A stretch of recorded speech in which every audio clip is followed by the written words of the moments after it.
اعوذ باللہ من الشیطان الرجیم، بسم اللہ الرحمن الرحیم۔ السلام علیکم، میں ہوں اظہر نیاز اور آج ہے 17 اپریل۔ یا اللہ تیرا شکر کہ تو نے آج کا دن دکھایا۔ مولا کریم ہمارے آج کے دن کو گزشتہ کل سے اچھا کر دینا اور ہمارے آنے والے دنوں کو آج سے اچھا کر دینا۔ آج تاریخ کے آئینے میں یہ کتنی حیرت انگیز بات ہے نا کہ مطلب دو ممالک 335 سال تک حالت جنگ میں رہیں اور ان کے درمیان ایک بھی گولی نہ چلے۔ جی بالکل، اور وہ بھی صرف کاغذی فائلوں کی وجہ سے۔ ہاں، یا پھر ذرا یہ سوچیں کہ آسمان سے 4 ایٹمی بم ایک ساتھ زمین پر آ گریں اور دنیا تباہ ہونے سے بال بال بچ جائے۔ تو چلیں اس کے مختلف پہلوؤں کو کھولتے ہیں، جی، کیونکہ تاریخ کوئی موٹی اور خشک کتاب نہیں ہے، بلکہ وہ کیا کہتے ہیں، یہ ان لمحوں کا نام ہے جہاں انسانی فیصلے اور عجیب و غریب اتفاقات آپس میں ٹکراتے ہیں۔ دیکھیں یہ ایک بہت ہی درست نقطہ نظر ہے۔ 17 اپریل محض ایک ہنسا نہیں ہے، بلکہ یہ انسانی جرت، سیاسی زلزلوں اور یعنی ایسے واقعات کا ایک سنگم ہے جو آج کی دنیا کے خد و خال کو سمجھنے کے لیے انتہائی ناگزیر ہیں۔ صحیح۔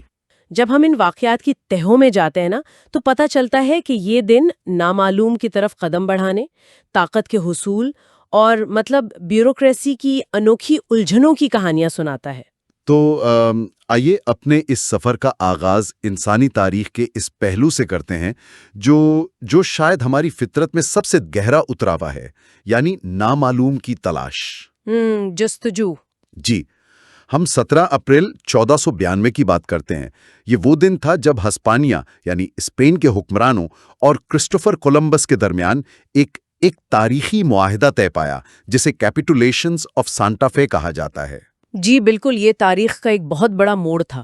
اور دلچسپ بات یہ ہے کہ یہ محض ایشیا کا راستہ اور مسالے ڈھونڈنے کا فیصلہ نہیں تھا، بلکہ کولمبس نے باقاعدہ ڈیمانڈ کی تھی۔ مطلب اس نے شرط رکھی تھی کہ اسے نئے دریافت ہونے والے تمام علاقوں کا وائس رائے بنایا جائے۔ اچھا؟ ہاں، اور وہاں کی تجارت کا 10% حصہ بھی دیا جائے۔ یہ تو بالکل ایسا ہے جیسے آج کل کوئی بزنس مین کسی نئے سٹارٹ اپ کے لیے باقاعدہ ایکویٹی کا مطالبہ کر رہا ہو۔ واقعی یہاں جو بات سب سے زیادہ دل فریب ہے وہ یہ ہے کہ کس طرح زمانوں کے ساتھ مہم جوئی کے جو محرکات ہیں وہ تبدیل ہوتے ہیں۔ کولمبس کا یہ معاہدہ دراصل اگر آپ غور کریں تو 15ویں صدی کا ایک طرح کا وینچر کیپٹل پروجیکٹ تھا۔ ہاں، بالکل صحیح کہا آپ نے۔ اس وقت قسطنطنیہ کے زوال کے بعد یورپ کے لیے مشرق کے جو زمینی راستے تھے نا وہ بند ہو چکے تھے، تو ہسپانی کو ایک متبادل راستہ چاہیے تھا۔ تو یہ صرف کوئی تجسس نہیں تھا، بلکہ ایک معاشی مجبوری تھی جس نے انسان کو سمندر کے اس پار ایک نامعلوم دنیا کی طرف دھکیلا۔ بالکل۔ اور پھر یہی مہم جوئی صدیوں بعد بالکل اسی تاریخ کو ایک نئی شکل میں ہمارے سامنے آتی ہے۔ اور میرا خیال ہے کہ آپ کا اشارہ 17 اپریل 1964 کی طرف ہے۔ جی بالکل۔ جب جیلی موک نامی خاتون نے تنہا اکیلے ہوائی جہاز میں پوری دنیا کا چکر مکمل کیا، وہ یہ کارنامہ انجام دینے والی پہلی خاتون بن گئی۔ اور یہ کوئی معمولی بات نہیں تھی۔ بالکل نہیں تھی۔ اور جس چیز نے مجھے سب سے زیادہ حیران کیا وہ ان کے ہوائی جہاز کا نام تھا۔ آپ کو بتائیں ان کے جہاز کا نام کیا تھا؟ کیا تھا؟ ان کے جہاز کا نام اسپرٹ آف کولمبس تھا۔ واہ، یہ کتنا زبردست اتفاق ہے نا؟ 1492 میں کولمبس کا بحری معاہدہ اور 1964 میں جیری موک کا فضائی سفر، سمندر سے لے کر آسمان تک کا یہ سفر ایک ہی تاریخ کو آپس میں جوڑ رہا ہے۔ بالکل، اور دیکھیں جیری موک کا یہ سفر کوئی آسان کام تو تھا نہیں، یہ 29 دن سے زیادہ طویل سفر تھا جس میں انہوں نے شدید موسم اور کئی تکنیکی خرابیوں کا تنہا مقابلہ کیا۔ اکیلی جان اور اتنے مسئلے۔ جی، یہ محض ایک ریکارڈ نہیں تھا، بلکہ ایویشن کی دنیا میں خواتین کے لیے ایک بہت بڑا سنگ میل تھا۔ نامعلوم کو جاننے کی جو چنگاری سمندر کے راستے بھڑکی تھی نا، وہ اب باقاعدہ آسمانوں کو تسخیر کر رہی تھی۔ صحیح بات ہے۔ لیکن بات یہاں رکتی نہیں ہے۔ ہم آسمان سے آگے اب خلا تک جاتے ہیں۔ اچھا، خلا کی طرف؟ جی، 17 اپریل 1970 کو اپولو 13 کا تباہ شدہ خلائی جہاز بحفاظت زمین پر واپس لوٹا۔ ہاں، اپولو 13 کا مشہور واقعہ۔ بالکل، اور پھر 17 اپریل 2014 کو ناسا کی کیپلر دوربین نے کسی دوسرے ستارے کے قابل رہائش زون میں زمین کے حجم کے پہلے سیارے کی دریافت کی تصدیق کی۔ یار لیکن ایک منٹ رکیے، میرا ایک سوال ہے۔ جی جی، پوچھیں۔ کیا ہم واقعی ان تمام چیزوں کو ایک ہی خانے میں رکھ سکتے ہیں؟ میرا مطلب ہے کیپلر دوربین کے ذریعے ایک نئے سیارے کی دریافت تو ایک وہ کیا کہتے ہیں سوچی سمجھی اور منظم سائنسی کامیابی تھی، جبکہ اپولو 13 کو ایک حادثہ تھا نا، خلا میں ایک آکسیجن ٹینک پھٹ گیا تھا اور خلا باز تو بس بمشکل اپنی جان بچا کر واپس آئے تھے۔ تو کیا بقا کی اس ہنگامی جدوجہد کو بھی ہم واقعی مہم جوئی یا دریافت کہہ سکتے ہیں؟ اچھا، یہ ایک بہت اہم فرق ہے جو آپ نے اجاگر کیا ہے۔ جی، اپولو 13 یقیناً ایک حادثہ تھا جسے خود ناسا نے کامیاب ناکامی کا نام دیا تھا۔ کامیاب ناکامی؟ لیکن مہم جوئی کا اصل امتحان صرف نئے راستے تلاش کرنا تھوڑی ہوتا ہے، بلکہ نامعلوم کے اندھیرے میں جب سب کچھ خراب ہو جائے تو اس صورتحال میں انسانی ذہانت کا، اپنے حواس کا استعمال کرنا بھی تو مہم جوئی ہے۔ یہ بات تو ہے۔ اپولو 13 کی واپسی اس بات کا ثبوت تھی کہ انسان کس طرح انتہائی دباؤ میں رہ کر بھی تکنیکی حل نکال سکتا ہے۔ دوسری طرف جب ہم 2014 میں کیپلر دوربین کی بات کرتے ہیں تو وہ انسان کی اسی ذہانت کا ایک اگلا مرحلہ ہے۔ کس طرح؟ دیکھیں، کیپلر نے خلا میں جا کر دوربین سے کوئی تصویریں نہیں کھینچی جیسے ہم عام کیمرے سے کھینچتے ہیں، بلکہ اس نے روشنی کے اس انتہائی معمولی جھکاؤ کو ناپا جب کوئی سیارہ اپنے ستارے کے سامنے سے گزرتا ہے۔ اچھا، اور یہاں میں چاہوں گا کہ ہم اس قابل رہائش زون یا جسے ہیبیٹیبل زون کہتے ہیں اس کے تصور کو تھوڑا سا کھولیں۔ جی ضرور۔ مطلب کیا اس سے مراد محض وہ فاصلہ ہے جہاں کسی سیارے پر پانی مائع یا لکوڈ حالت میں رہ سکے؟ یعنی نہ تو وہ ستارے کے اتنا قریب ہو کہ پانی بھاپ بن کر اڑ جائے اور نہ اتنا دور ہو کہ برف بن جائے؟ جی، اسے اکثر گولڈی لاک زون بھی کہا جاتا ہے۔ گولڈی لاک زون، صحیح۔ بالکل، مناسب درجہ حرارت والی جگہ۔ کیپلر 186F کی دریافت اس لیے اتنی بڑی خبر تھی کیونکہ یہ پہلا سیارہ تھا جو نہ صرف زمین کے سائز کا تھا بلکہ وہ اپنے ستارے کے گرد اس فاصلے پر گردش کر رہا تھا جہاں زندگی کے پنپنے کے امکانات ہو سکتے ہیں۔ کیا بات ہے! تو دیکھیں، 17 اپریل ہمیں سمندر کی لہروں سے نکال کر فضاؤں سے ہوتا ہوا خلا کی گہرائیوں اور دوسرے ستاروں کے نظاموں تک لے آیا ہے۔ واقعی؟ اچھا، یہاں سے صورتحال واقعی انتہائی دلچسپ ہو جاتی ہے، کیونکہ جب انسان نئی دنیایں یا نئے علاقے دریافت کر لیتا ہے نا، تو اگلا مرحلہ ان وسائل پر کنٹرول اور ان پر اپنا نظریاتی تسلط قائم کرنے کا ہوتا ہے۔ جی بالکل، طاقت کی جنگ۔ ہاں، تو مہم جوئی کی سرشاری سے نکل کر ہم اچانک اقتدار کی اس کشمکش اور سیاسی زلزلوں کی طرف آ جاتے ہیں۔ تاریخ کے اوراق پلٹے تو معلوم ہوتا ہے کہ جغرافیہ بدلنے کے بعد حکومتیں کیسے تبدیل ہوتی ہیں اور یہ ریاستی ادارے کتنے نازک ثابت ہوتے ہیں۔ دیکھیں، اگر ہم اسے وسیع تر تناظر سے جوڑیں تو ہمیں بآسانی نظر آتا ہے کہ ریاستی ادارے اور حکومتیں کس قدر ریت کی دیوار ثابت ہو سکتی ہیں جب ان کے اندرونی یا بیرونی توازن میں کوئی خلل آتا ہے۔ بالکل۔ اور 17 اپریل کے دن کئی ایسے واقعات ہوئے جنہوں نے پوری قوموں کی تقدیر بدل کر رکھ دی۔ مثال کے طور پر 17 اپریل 1961 کو کیوبا پر ہونے والا بے آف پگز کا حملہ۔ سرد جنگ کا دور۔ بالکل، سرد جنگ کا عروج تھا۔ امریکہ کی سینٹرل انٹیلیجنس ایجنسی یعنی CIA اس نے کیوبا کے کچھ جلاوطن افراد کو مسلح کیا اور فیدل کاسترو کی حکومت کو گرانے کے لیے بھیج دیا۔ جی، لیکن یہ حملہ بری طرح ناکام ہوا۔ مطلب یہ سمجھنا بہت ضروری ہے کہ اتنی بڑی طاقت نے، CIA جیسی ایجنسی نے اتنی بڑی غلطی کیسے کی؟ کیا انہوں نے وہاں کے زمینی حقائق کو یکسر نظر انداز کر دیا تھا؟ اچھا، بے آف پگز کی ناکامی دراصل انٹیلیجنس کی ناکامی سے زیادہ ایک نظریاتی اندھے پن کی ناکامی تھی۔ نظریاتی اندھا پن؟ وہ کیسے؟ CIA کا یہ مفروضہ تھا کہ جو ہی یہ مسلح گروہ کیوبا کے ساحل پر اترے گا وہاں کی عوام خود بخود کاسترو کے خلاف بغاوت کر دے گی۔ اچھا، انہوں نے سوچا کہ لوگ ان کا ساتھ دیں گے؟ بالکل، لیکن ایسا کچھ بھی نہیں ہوا۔ یہ اس بات کی کلاسک مثال ہے کہ جب پالیسی ساز اپنی ہی بنائی ہوئی کہانیوں پر یقین کرنے لگیں اور زمینی حقیقت سے کٹ جائے نا تو شکست یقینی ہوتی ہے۔ اور اس واقعے نے کیوبا کو ہمیشہ کے لیے سوویت یونین کے قریب کر دیا، جس نے بعد میں آپ کو پتہ ہے کیوبن میسائل کرائسس کو جنم دیا۔ صحیح۔ اور نظریاتی جنگ کی اس سے بھی زیادہ ہولناک شکل ہمیں کمبوڈیا میں نظر آتی ہے۔ وہ تو بہت ہی اندوہناک باب ہے۔ جی، 17 اپریل 1975 کو خمیر روج کی کمیونسٹ افواج نے دارالحکومت نوم پن پر قبضہ کر لیا۔ اس ایک دن نے کمبوڈیا کو موت کے ایک ایسے کنویں میں دھکیل دیا جہاں ایئر زیرو کے نام پر معاشرے کو مکمل طور پر بالکل اثر و تشکیل دینے کی کوشش کی گئی۔ بالکل۔ پڑھے لکھے لوگوں کو مار دیا گیا، شہروں کو زبردستی خالی کرا لیا گیا، یعنی ایک انتہا پسندانہ نظریے نے ملک کی بنیادیں ہلا کر رکھ دیں۔ دیکھیں، خمیر روج کا قبضہ اس تلخ حقیقت کو عیاں کرتا ہے کہ جب اقتدار پر مکمل گرفت حاصل کر لی جائے اور انسانوں کو محض ایک نظریاتی تجربے کا حصہ سمجھ لیا جائے نا تو ریاست کے تمام ادارے ڈہ جاتے ہیں، بالکل ختم ہو جاتے ہیں۔ وہاں قانون، معاشرت یا اخلاقیات کی کوئی جگہ نہیں بچتی۔ لیکن ایک اور بات بھی ہے، اداروں کی یہ جو ٹوٹ پھوٹ ہے وہ صرف نظریاتی انتہا پسندی سے ہی نہیں ہوتی۔ تو پھر اور کیسے ہوتی ہے؟ بعض اوقات یہ ایک سادہ سے بیوروکریٹک اور قانونی موڑ سے بھی شروع ہو سکتی ہے۔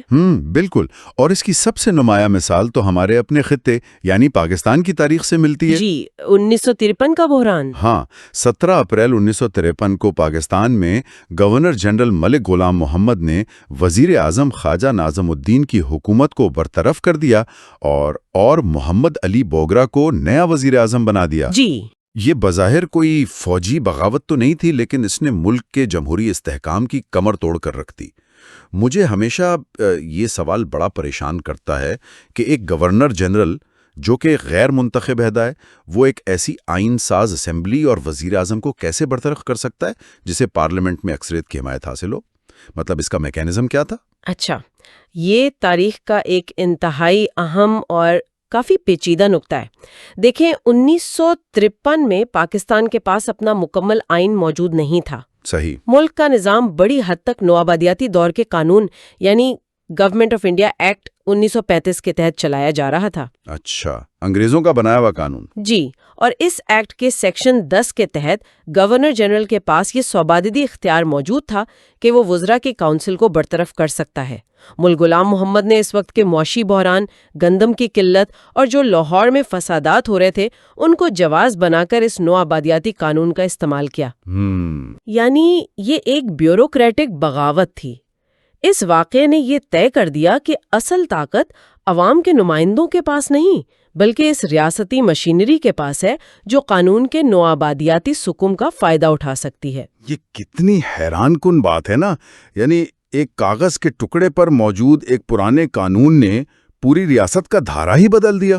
بالکل۔ اور اگر ہم کاغذ کے ٹکڑے اور قانونی فیصلوں کی بات کریں تو 17 اپریل 1861 کو امریکی ریاست ورجینیا نے بھی تو ایک کنونشن کے ذریعے امریکہ سے علیحدگی کا فیصلہ کیا تھا۔ جی، ورجینیا کی علیحدگی۔ ایک ہی دن میں ایک قانونی قرارداد نے ملک کو تقسیم کر دیا اور ایک ایسی خانہ جنگی کی بنیاد رکھی جس میں لاکھوں لوگ مارے گئے۔ اقتدار کا توازن کس قدر کچی ڈور سے بندھا ہوتا ہے۔ آپ نے بالکل ٹھیک کہا۔ ورجینیا کا فیصلہ اور پاکستان کا 1953 کا بحران، یہ دونوں اس بات کا ثبوت ہیں کہ ریاستیں اس وقت کمزور نہیں ہوتی جب ان پر کوئی باہر سے حملہ ہوتا ہے، بلکہ یہ اس وقت بکھرتی ہیں جب ان کے اندرونی آئینی اور قانونی ڈھانچے ٹوٹ پھوٹ کا شکار ہوتے ہیں۔ جب اندر سے نظام کھوکھلا ہو جائے۔ جی، جب کاغذوں پر لکھے ہوئے اصولوں کو محض طاقت کے بلبوتے پر موڑ دیا جاتا ہے۔ اب چونکہ ہم کاغذوں، بیوروکریسی اور ریاستوں کے رویوں کی بات کر ہی رہے ہیں تو تاریخ کا ایک اور عجیب پہلو ہمارے سامنے آتا ہے۔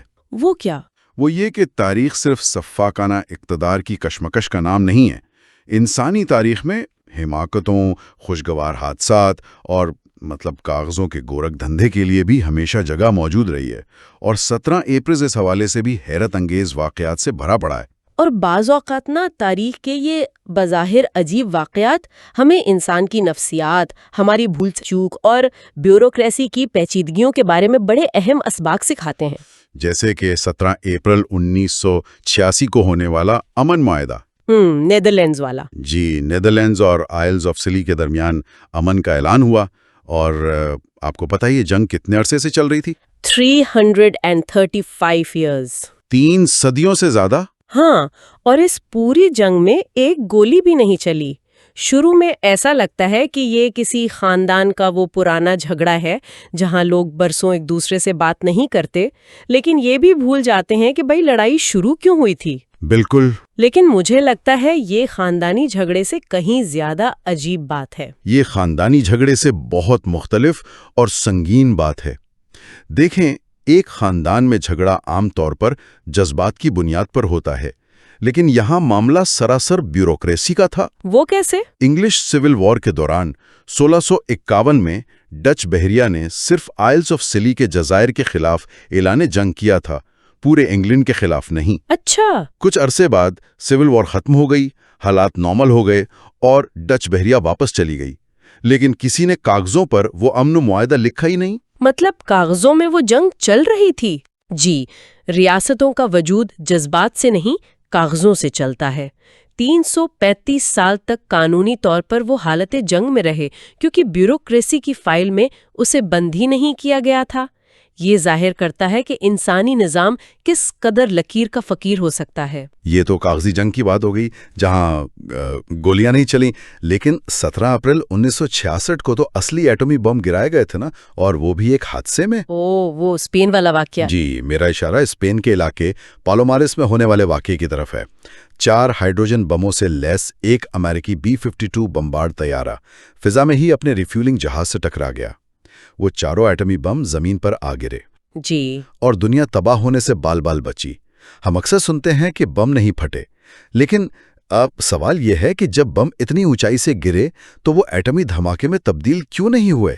اس کا کوئی میکانزم تھا کیا؟ اچھا، یہ سرد جنگ کے دوران امریکہ کے کروم ڈوم نامی ایک پروگرام کا حصہ تھا جس کے تحت ایٹمی بموں سے لیس طیارے 24 گھنٹے فضا میں رہتے تھے۔ 24 گھنٹے؟ خطرناک ہے۔ جی، تو جب یہ جہاز ٹکرائے اور بم گرے تو ان میں سے 2 بموں کے اندر موجود جو روایتی بارود تھا نا، وہ تو زوردار دھماکے سے پھٹ گیا تھا۔ اچھا، روایتی بارود پھٹ گیا تھا۔ جی، لیکن ایٹمی دھماکہ اس لیے نہیں ہوا کیونکہ جوہری بم کو پھٹنے کے لیے جس انتہائی پیچیدہ اور درست چین ری ایکشن کی ضرورت ہوتی ہے، اس کے سیفٹی میکانزمز نے بروقت کام کیا۔ بچت ہو گئی۔ یعنی بم کا ڈیزائن اتنا محفوظ تھا کہ وہ حادثاتی طور پر ایٹمی دھماکہ نہیں کر سکتا تھا۔ تاہم روایتی بارود کے پھٹنے کی وجہ سے تابکار پلوٹونیم اسپین کے اس پورے علاقے میں پھیل گیا تھا، اور امریکہ کو کئی ٹن تابکار مٹی وہاں سے ہٹا کر تلف کرنی پڑی۔ یہ انسان کی بنائی ہوئی تباہ کن ٹیکنالوجی اور محض خوش قسمتی کے درمیان ایک انتہائی باریک لکیر تھی۔ واقعی محض خوش قسمتی۔ اچھا، جنگوں اور تباہیوں سے ذرا ہٹ کر دیکھیں تو 17 اپریل ثقافت، فن اور انسانی حقوق کے حوالے سے بھی بڑا یادگار دن ہے۔ جی بالکل۔ اسی تاریخ کو 1916 میں سیریما بندرا نائکے کی پیدائش ہوئی، جو آگے چل کر سری لنکا کی اور پوری دنیا کی پہلی خاتون وزیر اعظم بنی۔ یہ ایک بہت اہم سنگ میل تھا۔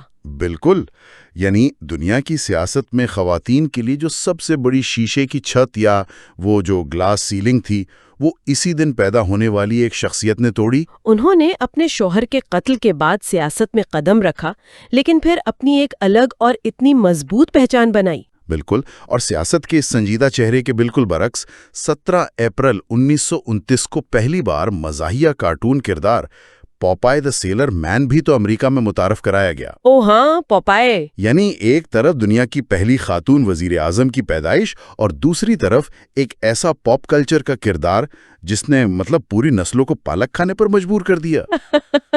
ہاں واقعی. تاریخ کا کینوس واقعی کتنا وسیع اور رنگا رنگ ہے. اور شخصیات کی بات ہو رہی ہے تو ہمیں 17 اپریل کو دنیا سے رخصت ہونے والے ان افراد کو بھی یاد رکھنا چاہیے جنہوں نے ہماری سوچ کو بدلا. جی، کچھ اہم اموات بھی اسی دن ہوئیں. 1790 میں آج ہی کے دن بینجامن فرینکلن کا انتقال ہوا، جو کہ امریکہ کے بانیوں میں سے ایک سیاستدان اور ایک بہت عظیم سائنسدان تھے. اور پھر سال 2014 میں اسی تاریخ کو نوبل انعام یافتہ شہر آفاق مصنف گیبریل گارسیا مارکیز نے بھی اس دنیا کو الوداع کہا. مارکیز. ان کے ناولوں نے دنیا کو جادوئی حقیقت پسندی یا جسے میجیکل ریئلزم کہتے ہیں اس سے متعارف کرایا. لیکن تھوڑا سا بتائیں گی کہ یہ جادوئی حقیقت پسندی اصل میں ہوتی کیا ہے؟ اچھا، جادوئی حقیقت پسندی ادب کی وہ صنف ہے جہاں ماحول اور منظر تو بالکل روزمرہ کی عام زندگی جیسا ہوتا ہے، لیکن اس میں کوئی انتہائی غیر معمولی، عجیب یا جادوئی واقعہ ایسے پیش کیا جاتا ہے جیسے وہ کوئی بہت عام سی بات ہو. اچھا. مصنف اس پر کوئی حیرانی ظاہر نہیں کرتا. اور اگر ہم آج کے اپنے اس پورے مطالعے پر غور کریں نا، تو کیا یہ تاریخ بذات خود ایک جادوئی حقیقت پسندی نہیں لگتی؟ آپ کا مطلب ہے کہ وہ 335 سالہ کاغذی جنگ یا آسمان سے گرتے ہائیڈروجن بم جو ایٹمی دھماکہ نہیں کرتے، یا ایک کاغذ کے ٹکڑے سے گرنے والی حکومتیں؟ جی، یعنی یہ سب واقعات بھی تو جادوئی حقیقت پسندی کے کسی ناول کا حصہ ہی لگتے ہیں نا، لیکن یہ حقیقت ہیں. بالکل. تاریخ کے یہ بظاہر عجیب و غریب واقعات ہمارے روزمرہ کے نظام کا، ہمارے ماضی کا حصہ بن چکے ہیں. گارسیا مارکیز کا ادب ہمیں یہی سکھاتا ہے کہ حقیقت بعض اوقات انسانی تخیل اور افسانے سے کہیں زیادہ حیرت انگیز اور عجیب ہوتی ہے. تو اس تمام تفصیلی گفتگو کے بعد آج کے اس گہرے مطالعے کا نچوڑ کیا نکلتا ہے؟ 17 اپریل واقعی صرف کیلنڈر کا ایک بے جان صفحہ نہیں ہے. ہم نے دیکھا کہ کیسے کولمبس کی معاشی مجبوری نے مہم جوئی کی بنیاد رکھی اور کیسے کیپلر نے ہمیں ستاروں کے پار ایک نئی دنیا دکھائی. جی، ہم نے سمجھا کہ کیوبا اور کمبوڈیا کے سیاسی زلزلے محض حادثات نہیں تھے، بلکہ نظریاتی فیصلوں کا نتیجہ تھا. ہم نے جانا کہ کیسے نوآبادیاتی قانون کے ایک سیکشن نے پاکستان کی تاریخ کا دھارا موڑ دیا، اور کیسے بیوروکریسی کی ایک بھول نے 335 سال تک ایک جنگ کو کاغذوں پر زندہ رکھا. بالکل. تو یہ دریافت کی جستجو، تباہی کا خوف، بقا کی جدوجہد اور بے شمار حیرتوں کا ایک مکمل مجموعہ ہے. اور دیکھیں، یہی تاریخ کے مطالعے کا اصل فائدہ ہے. آج کے اس تیز رفتار دور میں جہاں معلومات ہر سیکنڈ میں اپڈیٹ ہو رہی ہیں، ماضی کے ان مختلف دھاگوں کو جوڑ کر ہی ہم اپنے آج کے دور کے نظاموں، اداروں اور انسانی فطری خامیوں کو سمجھ سکتے ہیں. صحیح. تاریخ ہمیں سکھاتی ہے کہ اجارہ داری، ٹیکنالوجی اور انسان کے بنائے ہوئے قانون یہ کبھی بھی مکمل طور پر فول پروف نہیں ہوتے. اس سب کو سمیٹتے ہوئے اب ایک ایسا خیال ذہن میں ابھر رہا ہے جس پر ہم نے اس گفتگو کے آغاز میں بات نہیں کی تھی. وہ کیا؟ دیکھیں، آج 16 اپریل 2026 ہے. کل جب موجودہ دور کا 17 اپریل طلوع ہوگا تو آج کی اس دنیا میں کسی دفتر کی فائل میں، کسی سائنسدان کی تجربہ گاہ میں یا کسی عام سے گاؤں میں بظاہر کوئی ایسا معمول کا واقعہ یا فیصلہ خاموشی سے ہو رہا ہوگا جو شاید سینکڑوں سال بعد اسی طرح تاریخی کتابوں اور گہرے مطالعوں کا حصہ بنے گا. یہ ایک بہت غور طلب نقطہ ہے. دیکھیں، تاریخ صرف وہ نہیں ہے جو گزر چکی ہے. تاریخ ایک مسلسل عمل کا نام ہے جو اس وقت اسی لمحے ہمارے ارد گرد بن رہی ہے.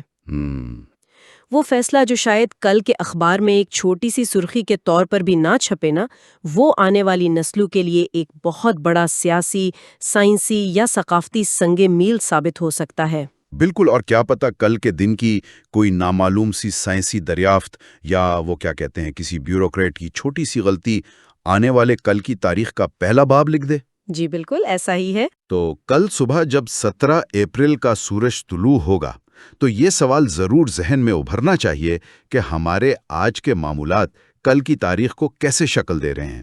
اسی سوچ کے ساتھ آج کے اس گہرے مطالعے کو یہیں اختتام پذیر کرتے ہیں. بہت شکریہ. سننے اور اس فکری سفر میں ہمارے ساتھ شامل رہنے کا بہت شکریہ۔